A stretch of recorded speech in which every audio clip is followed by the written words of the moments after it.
Hello, everybody. Like, share, comment, subscribe. Check out Eigenbros.com, Eigenbros on Instagram, Eigenbros on Twitter, Eigenbros2 on TikTok. Yes. And Patreon subscribers. Thank you guys. Thank you a million times. Seriously. Thank you 10 million, 100 million, billion times. Thank you. We're going to be doing Hangouts soon, whether you like it or not. No, I'm just kidding. But it's on Saturdays, I think. I think it's kind of what the patrons decided. What we're going to say. So starting next weekend. So if you guys want to hang out with your boys, November. sign up for Patreon. Sign up for Patreon. Hang out. Come Exclusive. Join us in our social hours. Ask us questions. Ask us questions that might be relevant to what we're about to tell you right now. Exactly. Is physics political? Yes, exactly. Yeah. Nailed it. Or is politics physical? If you're from the UK, it is physical. Cause they get fucking physical there, man. I don't know if you've seen the YouTube bouting videos. over there? No, they like fisticuffs. Oh, they fight, dude. That's what I'm saying. Bouts, you know. Oh, okay. I thought that's what you said. I didn't hear. I didn't hear round properly. one fight. Oh yeah. In Parliament, man, it's insane. Oh wow. We'll go ahead and clip. Just look it up. I mean, look up videos of Parliament, which is something here that it's just unfounded. Like, there was never a time here in the States. There's a lot more decorum here, or the veil of decorum at least. Right. Because people are actually friends over here. You know, it's like kind of like wrestling or whatever. Yeah. Like behind closed doors, they're like actually like in the cafeteria of Congress, sitting across from each other and having dinner and stuff, or having lunch. Kayfabe. Thank you. Yeah. I see. But anyway. Yeah. Anyway, is a quick confessional. We did a whole video of the podcast dump. So me and Juan are trying to speak about this in a new, fresh way because yeah, we had our whole video dump. This is our second-ish time kind of doing this, so we want to try to we'll see. Yeah, we'll switch see it if up the a bit. latter half is going to be interesting. Yeah, and who knows? Maybe this one will dump too, but and you won't be seeing this. But we'll see. Well, let's see what other stuff that we covered in the first half that we didn't cover. So what I'm thinking is maybe we can talk about the undergrad angle. Is there politics? Do you remember any political situations that you had during undergrad? I know it's a lot lesser because we covered the graduate half on the unreleased version, or we'll see whatever. We'll see what happens. But in undergraduate, let's start with the undergrad, I guess this time. In undergraduate, I think I had a lot of it. Actually, in undergrad, it was a lot more seamless navigating that political space. I think because the stakes were so low. Does that make any sense? Yeah, it does. Yeah. Like, they don't depend on you for research. They think of you as, little baby undergrad doing differential equations. So cute. They're pinching your cheeks. Yeah. You're harmless, at that point. You're brand new. You're straight out the factory. Right. Yeah. You're green, wet behind the ears, Yeah. Twinkle in your eye. You're like, I'm going to be a quantum physicist when I grow up. I'm going to be a quantum mechanic with your little Bob the Builder toolbox. Right, so yeah. Very non-threatening. But I'd say there's a little bit of politics in undergrad. Of course, one that's in particular that I feel you kind of get towards the end is when you're trying to get to your next, let's say, your next excursion of either in a job or in grad school, which a lot of students will do, and that requires letters of recommendation. Yeah. So we mentioned that in the fucked up version of the podcast. But letters of rec, I think, is a good one to reiterate in some sense, because it is a very important part of life that you will see, especially in the academic track. Don't really see it too much in jobs. I mean, you kind of do with, like, let's say government jobs where they'll ask you for, a few people or, or to talk to your previous employers. But I'd say letters of recommendation are very critical. And I just want to reiterate that because it's pretty much showing you that people want to just have a long or professors want to have along, and I guess everyone really does. They want to have people that they like and enjoy around them. Yeah, I think I'm trying to think of it. I don't know. It felt less political only because you didn't, in undergraduate, you don't have the a lot of the same responsibilities that you do as a graduate student. And you would think that physicists wouldn't be involved in such, in those kind of petty human endeavors, but it's very But true. just look on Twitter and you'll realize. Twitter is more the real life of physicists. Yeah. I mean, just the amount of, look, the biggest organization is a sort of political organization in physics. It's the American Physical Society, sorry. APS? APS, and they have, and they have APS groups in your university, and here's the crazy thing that I didn't know. Yeah. But in undergrad, the faculty does talk about your class. Behind closed doors, they all talk about you. Yeah. Yeah. They'll say who's promising, who's a dumbass, who never shows up. It's just like, imagine yourself if you were in that position.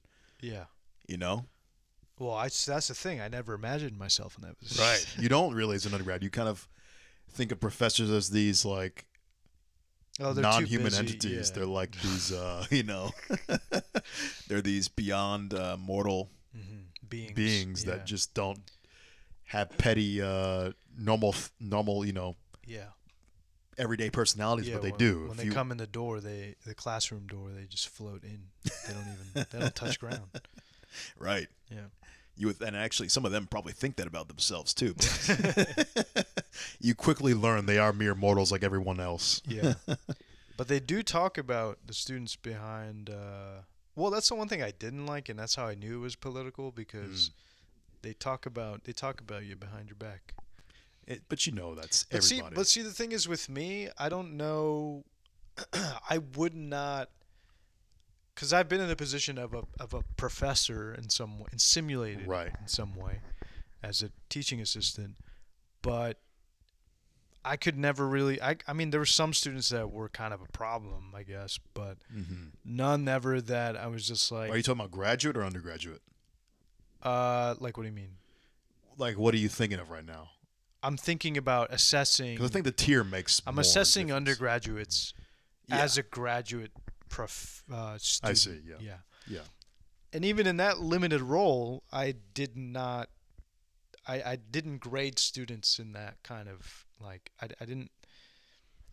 I've heard other professors that do talk about their students, and I'm like, man, that's tough. I guess because I wouldn't really, in my mind, I wouldn't really necessarily talk about them like that. Right. I don't know if you had the same inclination or something. Yeah, I mean, I'm just like, who gives a fuck? Yeah, I mean, I'm in the same. I just don't think anybody really would care that much about what undergrads are doing. They're kind of just learning the process, right? They're trying to figure out the first steps to physics. It's like, I get when they're talking about graduate students because they're kind of like, they're the new age of what is to follow, right? They're the ones who you'll see in the news and getting Nobel Prizes and whatnot. With more certainty. Of course, the undergrads will get there too, but they're just not at that level yet. Yeah. So for me, I don't really see the point of even talking about undergraduates. Like, yeah, they're going to make dumb mistakes and whatnot, or yeah, there's some promise there, and there's a lot more of them too. So it's kind of like you just don't know who's going to end up where. They're kind of in the beginning stages of college. Yeah. So as a graduate student, I wouldn't really. I mean, I pretty much never talked about my I mean, I probably never talked about undergrads. It's just I talk to them, but not about them. I mean, yeah, there's no reason to. But even then, I would see professors like talk. I don't know. It just that kind of rubbed me the wrong way. But even back into my undergrad days, I did hear about professors talking about their students, and I'm like, yikes! I don't know if I would. Right. I don't know if this is like. For one, fair to the students. And here's the thing: I know faculty, technically, they're not supposed to talk about students' grades amongst their themselves. grades specifically. Yeah. I see. No, I mean flat. I mean, it's like they talk around it. I see. But I'm sure that if they heard other students talk talk about or listen into what they're saying, I'm pretty sure they'd be in trouble. Whistles blown. Yeah, and I think it is. I think it's a culture that is unfair to a lot of students because it creates like narratives about students in some ways. I see. Because then you can be like, oh, this is, if one teacher doesn't like a student, imagine that. Like imagine, and then it passes on to the other teacher. They're like, oh, he said he sucks, so yeah, he probably sucks. And it's like it's not really fair to the student because they don't have an unbiased, right, perception. Yeah, and that's happened to a guy that I knew in undergrad. Like he was an American student, kind of went through the system and was like, bro, I'm really trying like hard, and I'm sucking and I have to retake the class. But the professor that he had that would not pass him was, I think, being unnecessarily harsh. I think because they had a prejudice against like what they thought a physicist was, and they didn't think that this guy was. He's bro tier, huh? Yeah. but bro tier doesn't work. So if you're watching the Eigenbros and you're bro tier, I mean, be yourself. But just know this is what the channel's about. The channel's about being yourself. We're trying to support the bros and the what's the female version of bros? Hey, but females can be bros too. That's true. Yeah. Female bros out there too. We're trying to support your bros and your brosettes. Your bros and your brosettes. I like that. Your bros and your bras. Like I brosettes pretty good. That's got a ring to it. No, but I mean, like I'm trying to let the students know that is something. Look, that's something that I didn't really think about until I was at the tail end of my undergraduate experience. I see. That there is backdoor politics going on. Right. So you're seeing the first. You guess. To sum it up here, you're seeing the first beginnings of politics during the end of your undergraduate usually, and then when you get into graduate, you're kind of seeing you're in the political sphere now in some sense.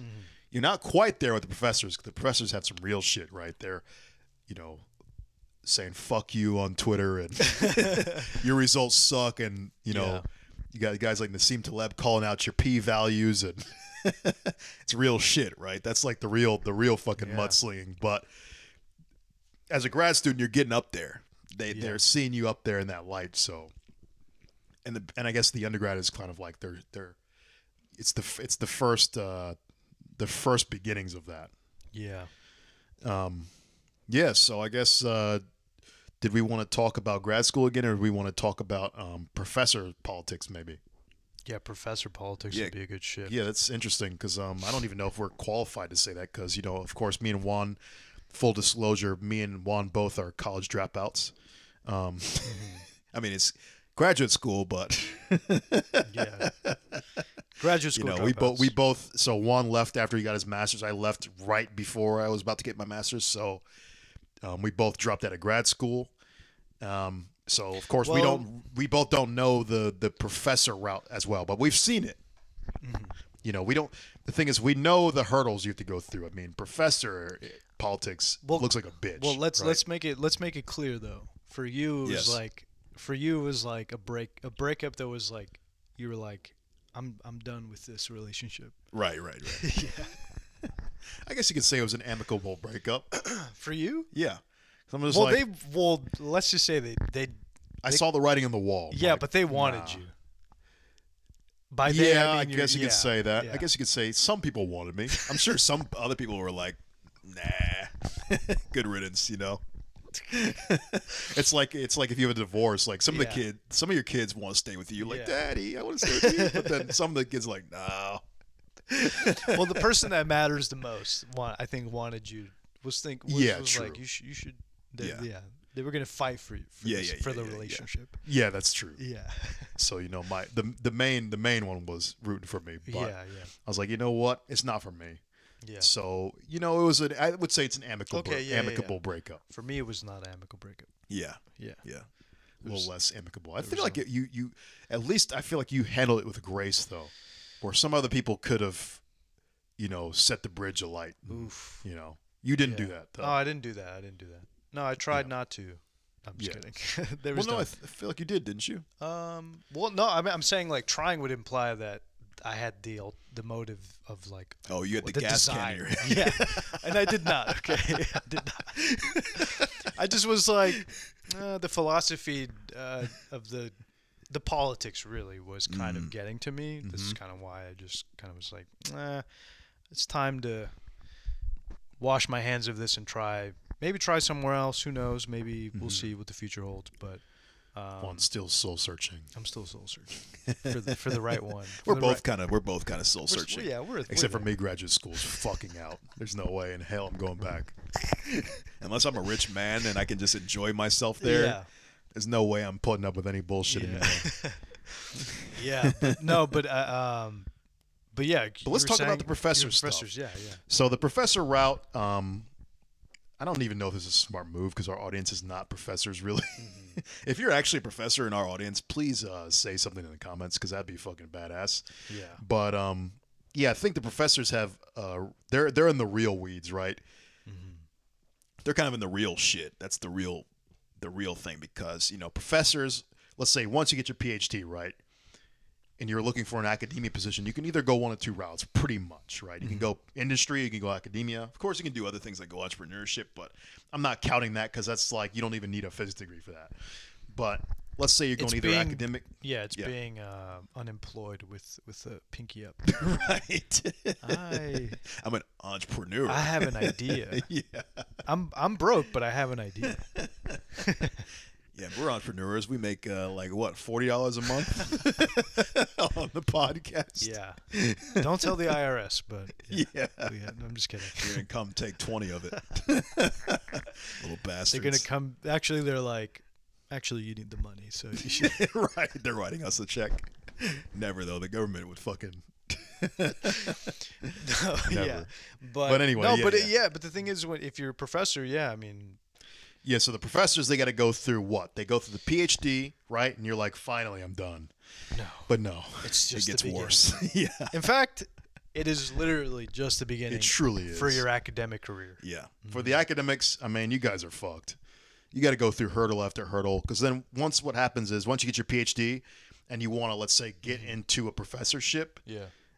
typically you're going to be doing at least 1 or 2 postdocs, sometimes 3 even. No, I've known people that are doing 3 now. Yeah.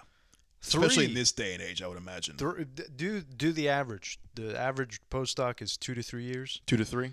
Okay.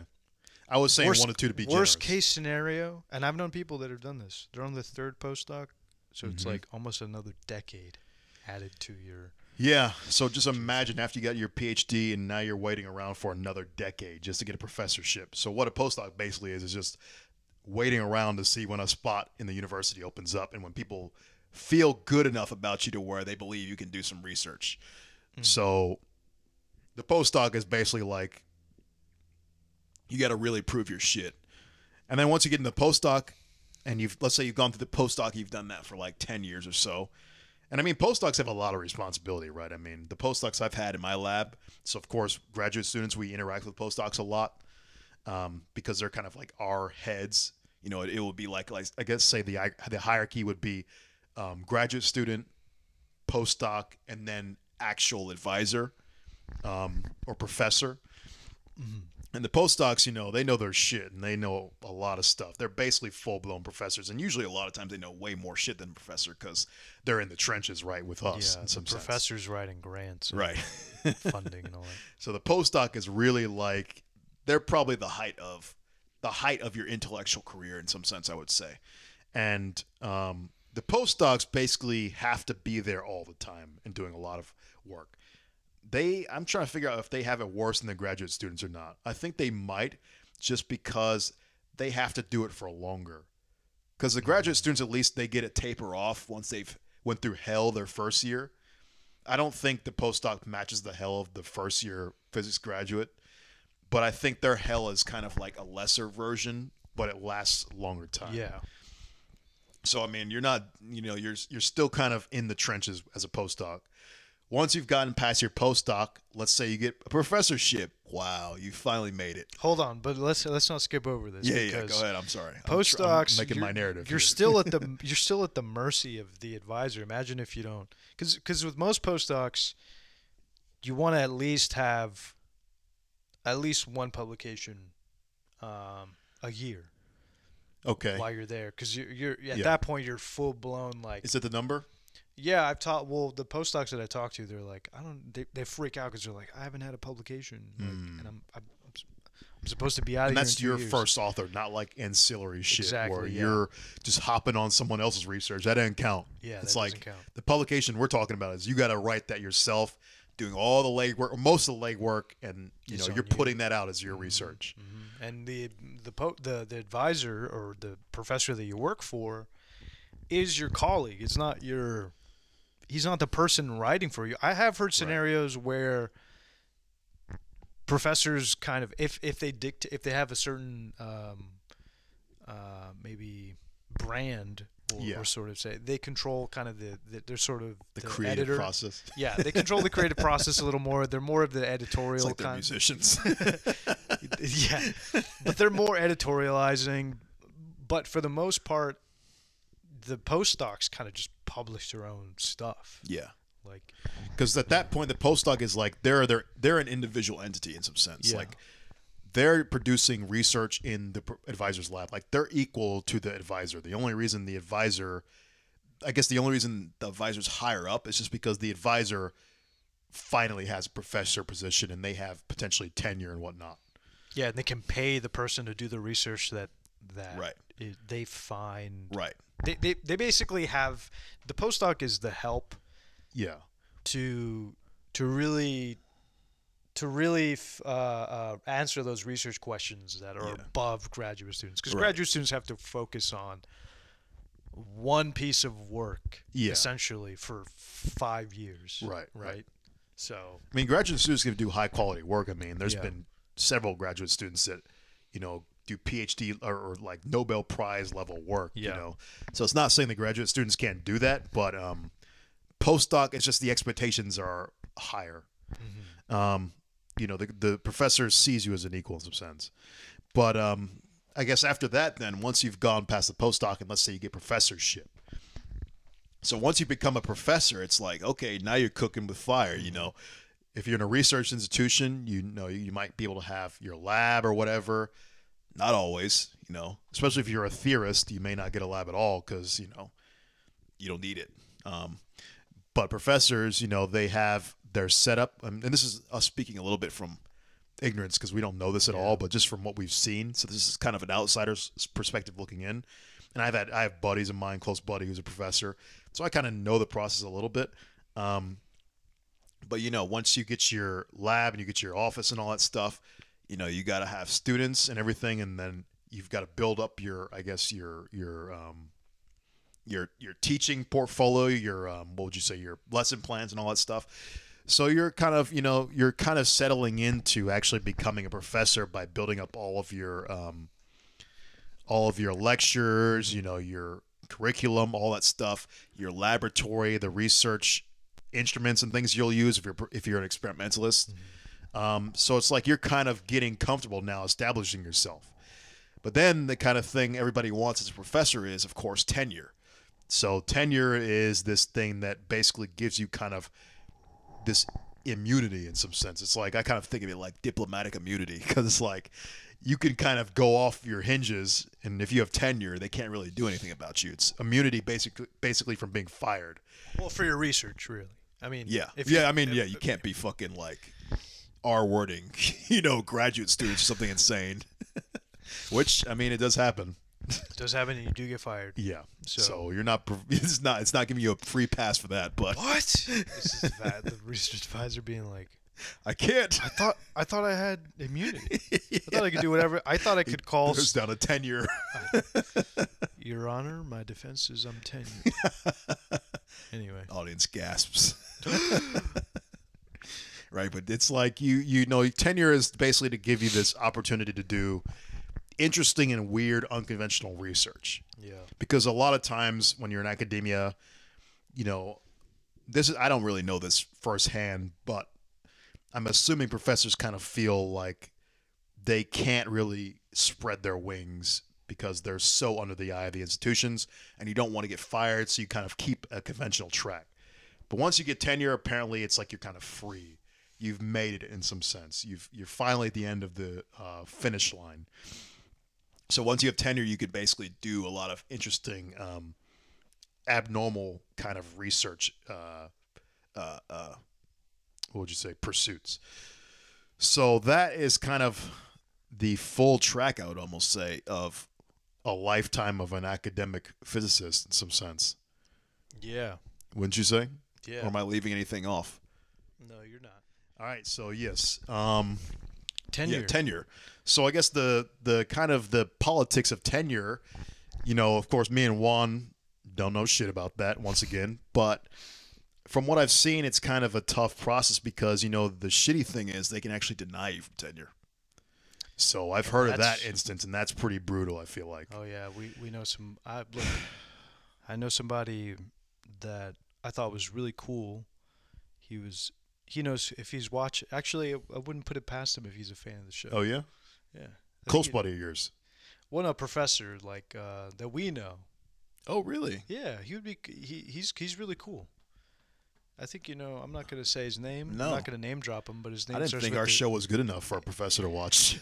Well, I don't know if he watches, but I think he's aware. Okay, yeah, that makes sense. That makes sense. His name, you have to tell me after the show. Yeah, we'll have to tell you after the show. But this professor was denied tenureship.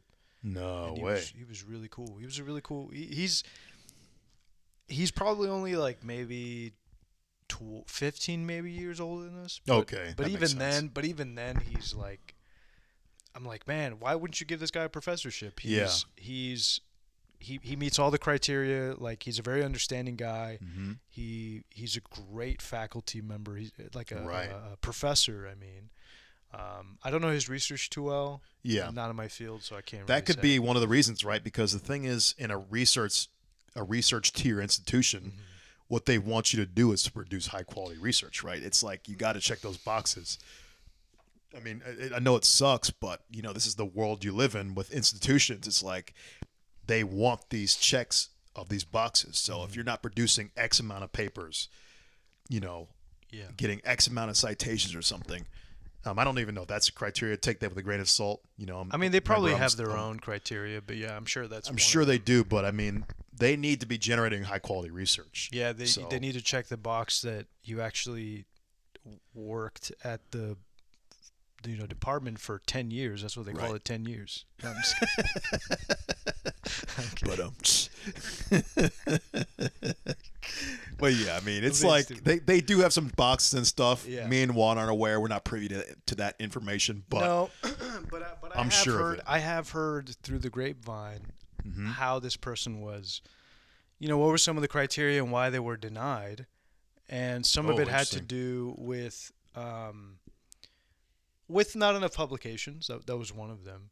But the guy really focused on creating an environment that was more inclusive.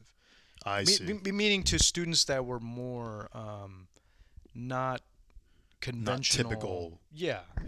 Unconventional. Like, you and I are unconventional, not only in our outward appearance, but in terms of like in physics, but like also the way in terms of our mental deficiencies. That's exactly what I was going to say. Well, no, like me and Terence, we take our time. We kid. We take our time processing things. Like, we think differently than most other students, I think. We probably don't fall into the typical, let's say, categories. Yeah. It's hard for us to fly, to kind of run with the ideas a little bit. We have to really understand them before we decide to really commit to them. But the thing is, the professor was really trying to create a more diverse environment in that way. He's a little too hippie for their taste, huh? And I think that's kind of what it was. And I mean, because it took you have to, there's only so many hours in the day. Yeah. Right? Yeah. So I think he spent a lot of time in those extracurriculars and not enough on research. But I think what made him such a good, important, what I think is faculty member, they wanted a more conventional kind of thing. And that's kind of where it goes down to politics again, right? Right. And I think that's just what happens with institutions, man, because the thing is when these institutions get bigger and bigger, right, they have these set in stone criteria that makes it in some ways better because you get more consistency in a lot of respects. It really helps for the people who are lowest on the hierarchy, I feel like, in a lot of times.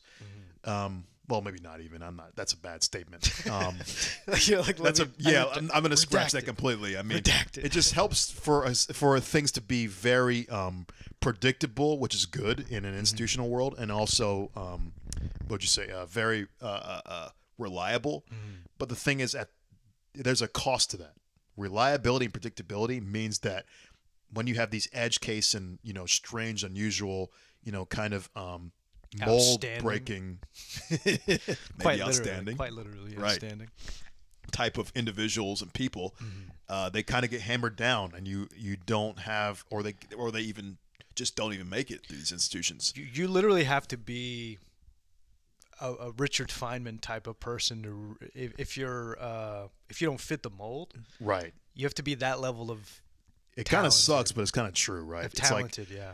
And what I'm going to translate for Juan what he means by that is a sense that you have already done most of the work when you were younger, and you're already ahead of the game, so much so that you can be kind of unconventional and still operate within the institutions. So it's a much harder thing to when you're at the same level or lower than a lot of your, let's say, peers or colleagues, because then you really have to play that institutional game by, just going along the set track. When you're more unconventional, you have to have a lot more. You have to have a lot more invested up front already. A lot more time invested up front. And this is specifically kind of talking about the physics track. I mean, I'm sure you can apply this more generally, but we're focusing on physics right now. But I think you could apply that more generally speaking as well. Like meeting the. Well, I just feel like other fields have less. They have more of like, as long as you meet the bare minimum, whatever. Who cares? Like, what did you don't fit a mold of a certain type of what a physicist looks like. Look, right. I've heard the phrase. I've heard that phrase where it's like, oh, this student doesn't particularly seem like a theoretical physicist. Yeah. And I'm like, yikes.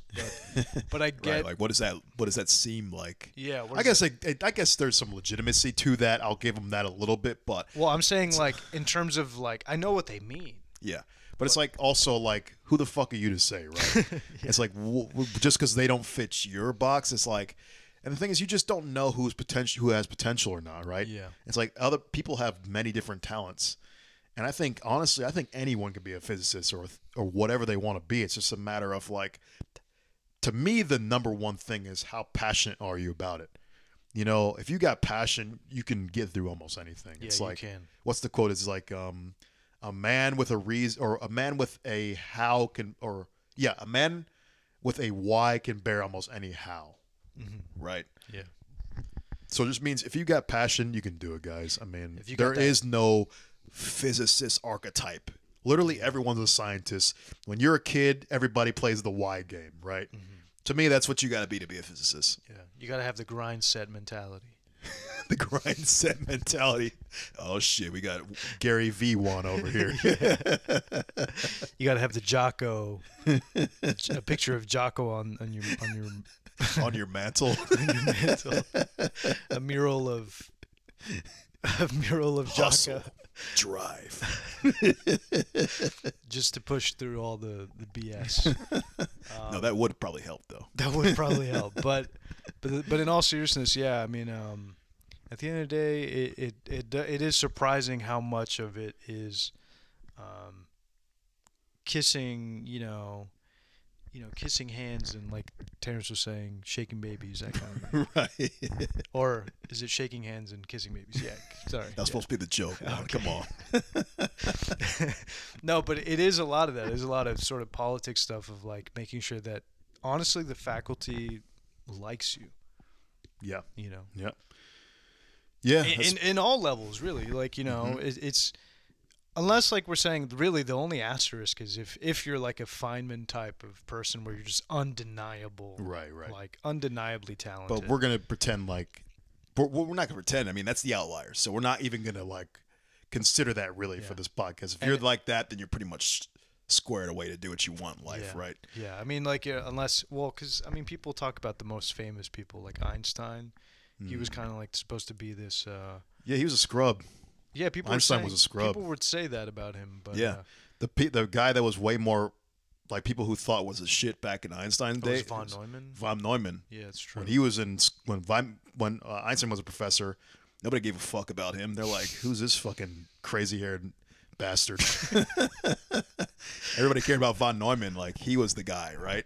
Yeah. And then as soon as Einstein, just started pondering a little bit, came up with his, counterfactual. Right. Oh, don't go down that train. Look at our previous episode if you want. Right. Yeah. But yeah. He started asking certain questions, and that's the thing. Like it plays to his strengths. Like he wasn't a great mathematician. No. And in fact, I think there was some good, but not. Yeah, there were some testimonials by his professors who were just like, yeah, he wouldn't show up to class sometimes. And, I'm probably sure a lot of them would have said Einstein's just some unremarkable guy. Yeah. But it's like that's the thing is like you can't really take people's you can't take what people say all the time with too much as a final word. Like just know your own self, know your passion. If you really like physics, I mean, to me, that is the number one thing. Mm-hmm. If that's what you want to do, I mean, that's all there is to it, in my opinion. And if you can put in the hard work, the passion will drive you. Mm-hmm. So, just do it. It doesn't matter what you want to do or how old you are. It's just like, just do it. So, the politics of the situation are always going to be a factor. Of course, we live in a meritocracy in some sense, but no. Yeah. We live in more of a you gotta know people, you gotta have networks. So definitely don't forget about that. But also do good work. Look at it this way. The criteria that the department has a lot of the time is the baseline. You know what I mean? Like the GPA thing. These other things that like you have to meet. Look at that as the baseline. Yeah. And then everything else, like what they really want you to do is. Well, it's like they don't tell you even what they really want, right? They're trying to give the people what really is what you're supposed to do, right? Because the baseline just tells you the check bar minimum criteria parts, right? Yeah. Well, we'll just say like it's not even that. It's just like get a certain GPA average, take X amount of courses and X amount of credit hours. They don't tell you anything about fucking networking or going to colloquiums and trying to talk to your professors and actually get them to know who you are. It's like these are the real important skills in life. I mean, anybody who has connections, you're gonna go far. It's like that's just the bottom line. Mm-hmm. The introverted genius. I mean, you can do it, but good goddamn luck to you. Because I mean, it's like. We've seen. I mean, just look at a great example, Grigori Perelman. I mean, the guy spent like his whole life solving the Poincare conjecture. Yeah. And it's one of these several hundred-year-old millennium problems that Is that the guy who worked at Subway? No. That's Twin Prime's guy. Okay. But Grigori Perelman's a guy who lived with his mom. Yeah. Basically, just some random ass mathematician. Solved this several hundred years problem, and they're like out of nowhere, like, oh, okay, we don't know who the fuck this is, but he solved the problem. Of course, he pulled the cool guy move and didn't take the money, but nobody even gives a fuck about him. Like, I've never heard a thing about him since then. Yeah, that's the Sigma grind set. True Sigma male right there. Dude, it really is. And he still lives with his mom. As much of a meme as it is, that is the true Sigma grind set right there. Another Sigma like level, I would say Omega level galaxy brain guy is the Subway guy. I don't even know that one. It's a Subway guy. Because he worked at Subway and did math on the side. Right. Yeah. And he's like, doing solved a millennium doing millennial problems while giving people tomatoes on their fucking sub sandwich. As a sandwich artist on the side. My main hustle is being a mathematician, knowing. No, that's kind of the funny thing, because all the mathematicians I knew have this sort of. Actually, they suffer from this lone wolf mentality probably more than physicists do. That makes sense. Because at least in physics, you kind of have to deal with reality. In math, you can just go full crazy mode and just lock yourself up in a tower and just only think about equations and nothing attached to reality. I mean, truly. I mean, I talk about this in a couple episodes, but the guy who demonstrated Fermat's last theorem, the a squared plus b squared equals what's his name? No, cubed. It was cubed for anything greater than prime. Andrew Wiles, I believe. His name Andrew was. Wiles. Yeah. Anything with a power greater than 2 and showing that formula holds true. He took him a decade to do it by himself. And even something then, like that. And it was just like in complete solitude. Yeah. Yeah. Mm-hmm. And then he came out with it and had the answer, and it was wrong. But then he fixed it after like a few months. That's when you get that fire under your ass. You're like, oh my God, did I really spend all this time and it's wrong? And then people were like, actually, you might want to go this way. Right. And I was like, oh, yeah, thanks. Yeah. It was crazy, too, because his other proof or something, they said it didn't have that. It was like a new way of doing it, even. It wasn't. But I guess it's also the things when you sat with a problem for a decade, you know every in and out of the problem, right? Yeah, so it's like feeling in the dark, really. Yeah. Yeah. But he's basically painted the whole picture, mapped the whole place out. Yeah. I mean, but this is the thing. Like, I think it works more in math. You can get away with that because you look at these like intellectual giants that have done that with solving millennial problems. Mm-hmm. But in physics, it doesn't really work that way. We haven't had a person like that, a singular type. It can do it, but it's like it's gotten harder and harder. I feel like as time's going on. True. I mean, but all the recent ones, like, I mean, I'm thinking of superconductivity, right? Like, and that's only a limited perspective of superconductivity that doesn't really hold at other regimes. BCS, right? Yeah. It's three people: Bardeen, Cooper, and what's the other guy? Damn. Everybody forgets the other guy. I'm sorry, S guy. Oh, Schrieffer. Thank you. Yeah, we should know him too. Yeah, I know. We should know him. Yeah. But he got in trouble, so. Oh yeah, because he hit somebody with a car. He was drinking. Yeah. But Paul, because he knew somebody. He got away we with went it. Full circle here. Lesson of the day: you can hit people with your car as long as you know people. And as long as you want a Nobel Prize, you can get away with murder, essentially. No, but in all seriousness, like that lone wolf mentality is not going to work, and so you do need to know how to navigate social spheres. Yeah. Lesson of the day. We always reiterate that point, but I mean, it's true, man. It's what it is. There's politics in physics. Yes, like any field. So, newsflash, guys, hate to disappoint you, but you ain't escaping politics. It's everywhere. No matter what field you're in, no matter what group you're a part of, no matter anything, if you're dealing with human beings, you will be doing politics. So you better get damn good at socializing and networking.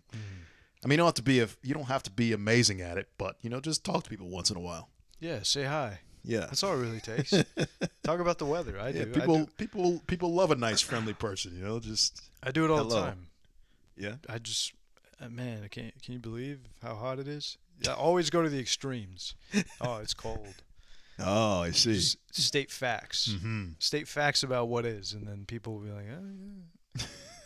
So see, Juan's giving out real lessons. Terence, here, guys. Actually, this is going to be the helpful part of the segment. How can you navigate these spaces appropriately? Oh, so I forgot about that. So, I guess say it's hello. Just, no, I'm just kidding. No, but you can. Yeah. I mean, look, I met the dean of the department. Yeah. And the guy knew me by name, so I knew he liked me. A smart move. So I guess, it's just like you're saying, if you know a lot of the professors, the dean, you meet up with, let's say if you're going to graduate school, you email your future advisors, the people who you want to work with. I mean, it's just about talking, shouting out. I mean, actually another great hack that is a 21st century hack is really a podcast. doing this podcast, I've realized how much of a leg up we kind of have in terms of networking with people. I don't think we've even close to utilized it to the way we can, but podcasts really are kind of a good way to leverage yourself with a lot of people who you might not have met in the past. I mean, we've met, guys like Jonathan Garrard, who's, a co-founder of the Wolfram Physics Project, Cambridge University. We've met other guys on here. We met Veritasium, 3 Blue Run Brown, Andrew Dotson. I mean, I don't think we ever would have met these guys. Never. If it wasn't for the podcast. So, I mean, any kind of social routes you guys are taking, I mean. Yeah, now I take up space in their brain. Right. We live rent-free in Veritasium's mind. He's like, he never asked for that. If he ever saw a picture of us, he'd be like, I remember those guys. Right. Hope they're doing okay. I know. We're actually not just a faceless person in the sea of YouTube comments. Nope. That's how you do it, guys, Yeah. You can use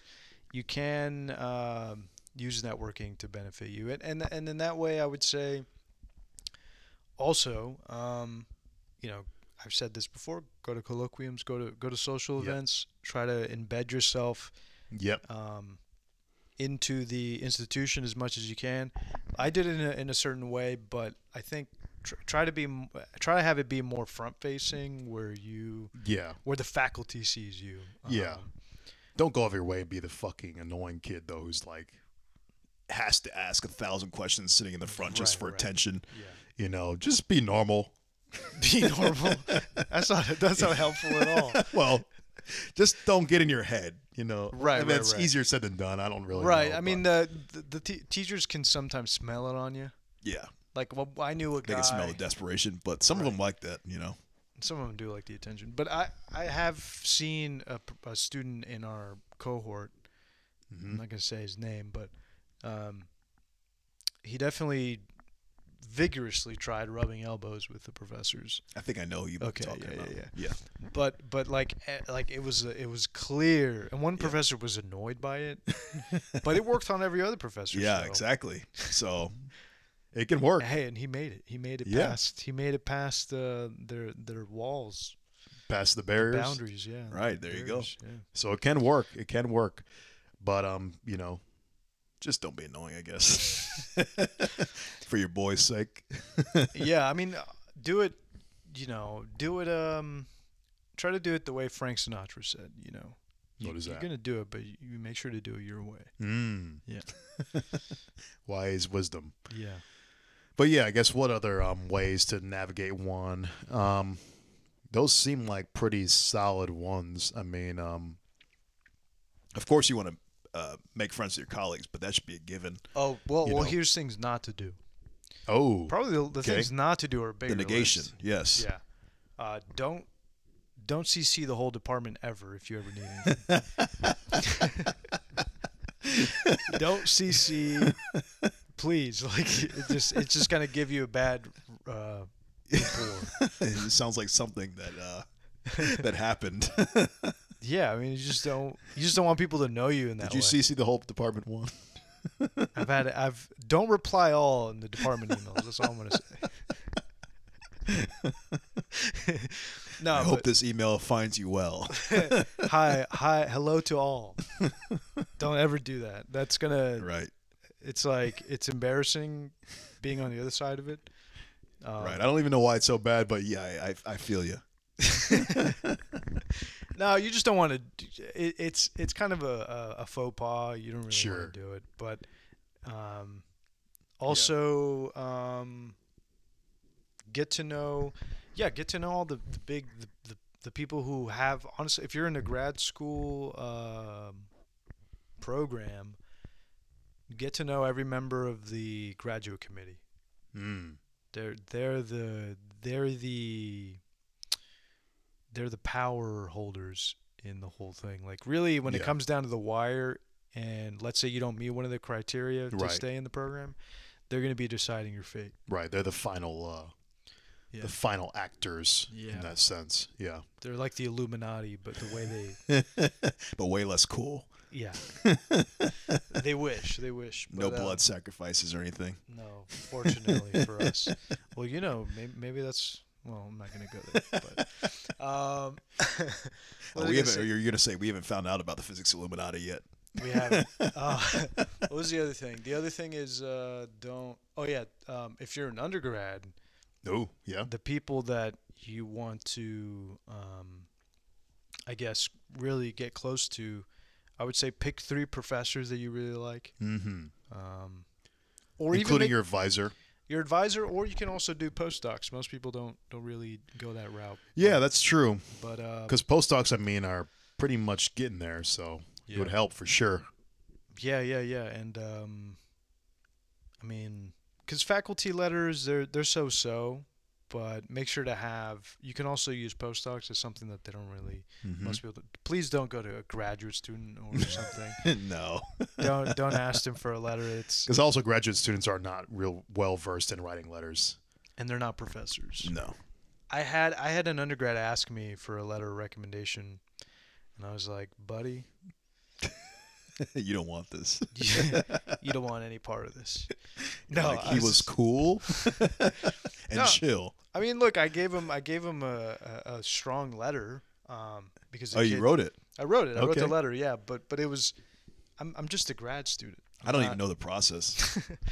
I mean, you just talk about the things that they did under your supervision and how if they're promising. A lot of it is if you're promising enough to be admitted into a graduate program. Right. Like if you have the drive, like Terence is saying, passion, Mhm. that kind of thing, focus, should be good. So, yeah.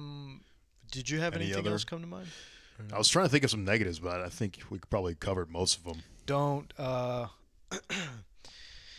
would say don't try to blend in as much as possible. That's all I'm gonna say. Try to blend it or don't try to blend it? Try to blend in.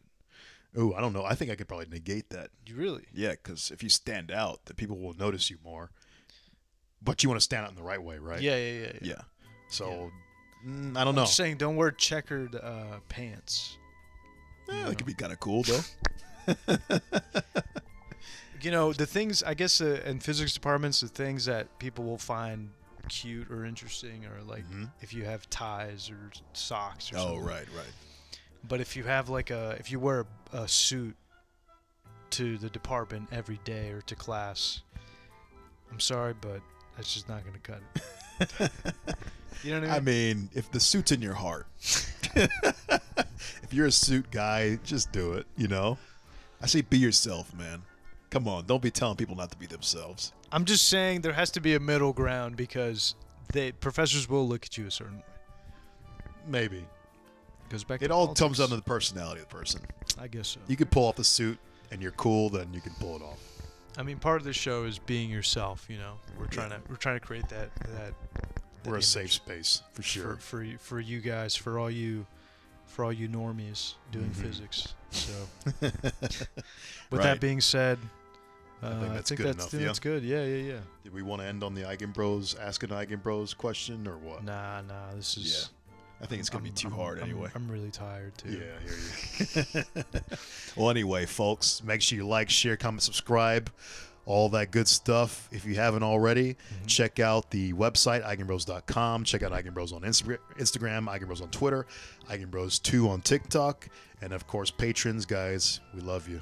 We love you so much. Seriously. We could give you a big hug right now Yeah. through imagine this us camera. doing a group hug. Yes. All 20 right now. Currently 20 plus. Yeah, like 28. 28. Hopefully more soon. Hopefully more soon. But yeah, guys, check out patreon.com/Eigenbros. We'll be doing 30-minute hangouts, like Terence is saying. We'll be doing hangouts soon.